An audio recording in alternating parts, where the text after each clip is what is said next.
Assalamualaikum warahmatullahi wabarakatuh. Halo, sahabat rumah belajar. Kembali lagi bersama saya Winanto Trihapsoro dari SMA Negeri 8 Raja Ampat.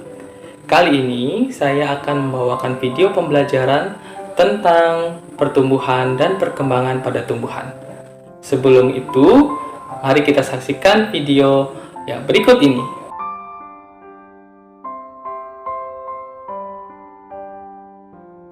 Sahabat rumah belajar, pernahkah kamu melihat bagaimana tumbuhan itu tumbuh seperti ini? Nah, pertumbuhan pada tumbuhan tersebut itu juga merupakan peristiwa yang dilakukan oleh semua makhluk hidup. Tapi, kira-kira apa sih sebenarnya pertumbuhan dan perkembangan itu?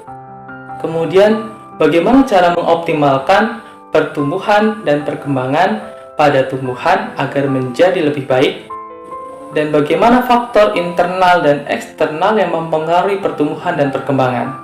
Untuk mengetahui semua itu, mari kita saksikan video pembelajaran berikut ini.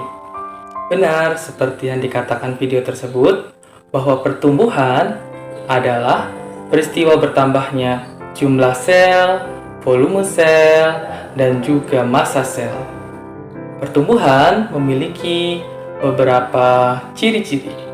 Di antaranya, yang pertama adalah irreversible.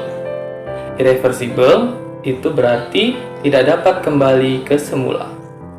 Contohnya, tanaman kecambah pada kedelai yang sudah 3 meter tidak akan bisa kembali lagi ke ukuran saat dia masih kecambah yang hanya berukuran 3 cm.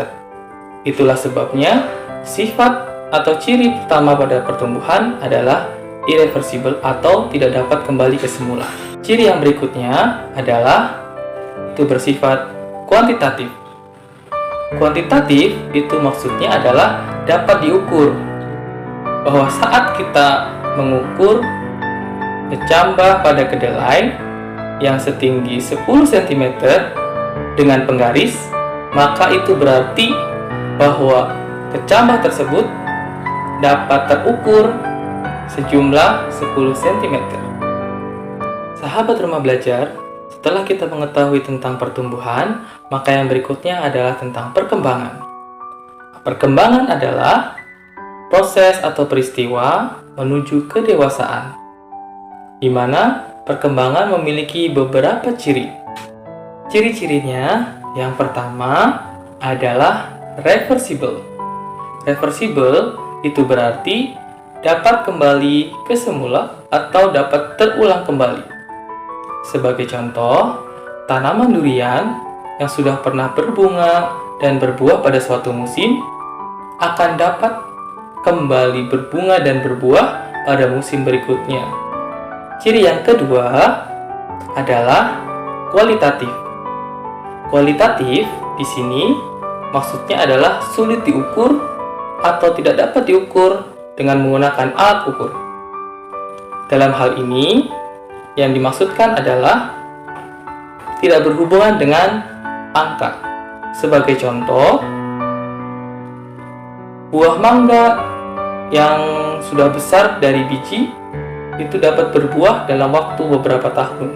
Berbeda halnya dengan buah mangga yang berasal dari cangkok, itu akan lebih cepat berbunga dan berbuah. Tanda-tanda perkembangan pada tumbuhan biasanya dimulai dari munculnya bunga atau buah. Kenapa bisa seperti itu? Karena bahwa tumbuhan dinyatakan sudah dewasa jika sudah memiliki bunga atau dapat berbuah.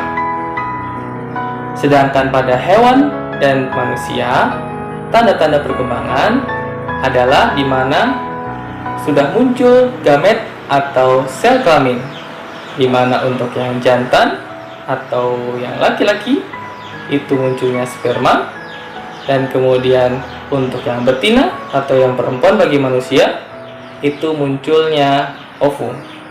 Sahabat, pertumbuhan dan perkembangan pada tumbuhan ternyata memiliki beberapa faktor yang mempengaruhi loh. Apa saja itu?